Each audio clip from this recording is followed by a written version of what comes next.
My name is Kinsley. I have HAE. I wasn't even really diagnosed until I had my first really bad attack. I think I must have been about 6 or 7 years old.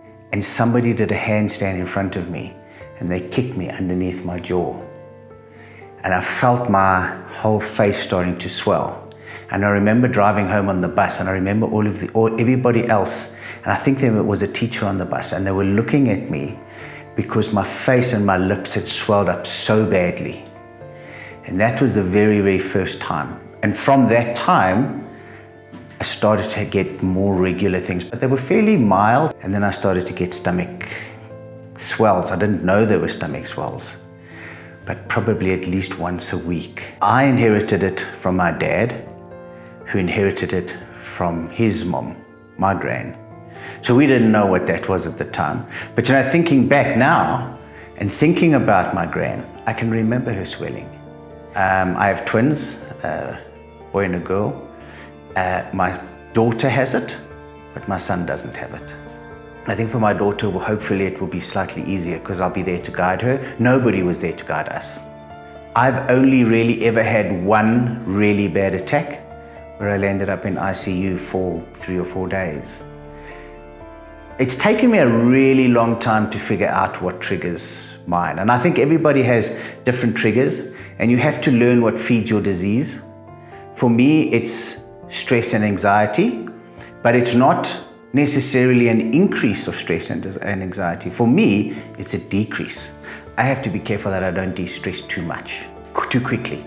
I found that the fitter I got, the less my attacks were. So I think probably the most frustrating thing about living with this is that information has only become available very recently. So for more than half my life, I've lived with this, not knowing everything about it. And I think if you're to manage something like this, you need to know as much about it as possible. So I think a lot more awareness in the clinical community would help a lot. When I really had my first really bad attack, none of the doctors listened to what I was trying to tell them. And they kept saying to me, but you're allergic to something, what did you eat? And I kept saying to them, but I didn't eat anything. This is what I have. And nobody knew anything about it. And when we eventually did find a doctor to help me, they had to do some research on it first, because it is rare, I get that. And then the second thing has got to be access and affordability of medication. I mean, the fact that people die from this every single year. We should have this medication at our fingertips. They're just really expensive. Our medical schemes don't necessarily pay for them. We need to have to justify why we need them. They are life-saving. That's really stressful, because I don't know when my next bad attack is going to be, and I don't know that I can get that medication.